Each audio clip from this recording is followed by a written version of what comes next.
We've all been there, right? That dull ache in your back after a long day, or that sharp, sinking feeling in your chest. And our first instinct, almost always, is to treat it like a problem we need to fix. But what if that's completely wrong? Today, we're going to dig into a really radical idea that pain isn't a problem at all. It's something way, way more interesting. So just think about this for a second. What if every little pang of anxiety, every wave of sadness wasn't some kind of glitch in your system? What if it was actually a message, carefully written, trying to tell you something absolutely vital? This one little shift in how we see things, well, it's the key to everything we're about to unpack. I mean, let's be real. This is our default setting. When we feel pain, any kind of pain, we see it as a bug, an error code flashing on the screen of our life.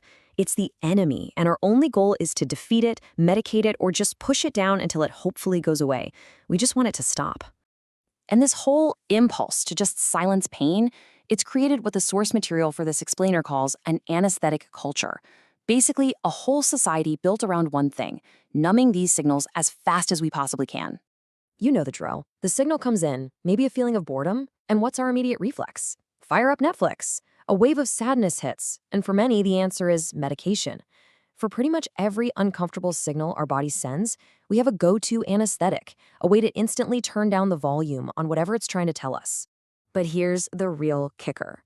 When we numb that feeling, we're not just getting a little temporary relief. No, we are actively deleting critical data. We're shredding the very information our own system is generating to help us grow, to help us adapt, to evolve. So, okay, if numbing the signal is a dead end, then what's the alternative?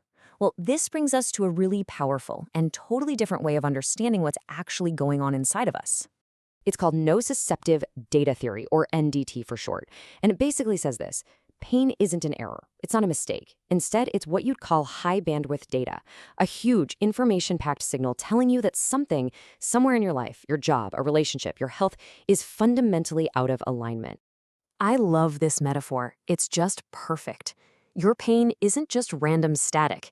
It's like the universe is sending you a compressed zip file, totally packed with urgent, important information. The pain itself is just the file format. Our job isn't to hit delete, it's to figure out how to double-click that file and actually read what's inside. Okay, so if pain is a data file, that leads us to a pretty logical next step, right? We have to become data analysts of our own lives. The real question is, how? And this is the million-dollar question, isn't it? It's one thing to say pain is a message, but how in the world do you actually start to read it? How do you go from just feeling completely overwhelmed by a sensation to actually understanding the information it's carrying? This quote from the source material, The Tan Paradigm, is so provocative. I mean, just listen to that line. Comfort is censorship. Wow. It suggests that our constant chase for immediate comfort might be the very thing that's blocking the important and, difficult message our pain is trying to get through. The goal isn't comfort anymore. It's clarity. Let's make this super concrete. Think about anxiety. The standard view is to label it a disorder, something that's wrong with you. But this theory completely flips that on its head. It says your anxiety is a valid metric. It's a perfectly functioning alarm system screaming at you that the way you're living, the pressure you're under, the math just doesn't add up. It's unsustainable, and your system is smart enough to know it. The feeling isn't the problem, it's the diagnosis.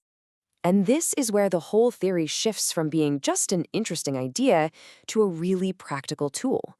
Because it brings the question right back to you on a personal level. What is your pain trying to tell you? So it kind of boils down to 3 steps. First, you have to acknowledge that the feeling isn't your enemy. It's just information.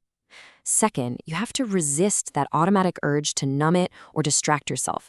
Just create a little pause. That pause is everything. It's what stops you from deleting the data. And finally, you decode. You get curious. You start asking, hey, what was happening right before I started feeling this way? What in my life just feels off? The whole goal is to become a decoder of your own experience. And that's really the final, powerful thought that this framework leaves us with. If we can truly, genuinely accept that our pain, all of it, is a valid metric, an accurate reading from our own internal dashboard, then we're left with the most important question there is. What is it telling you?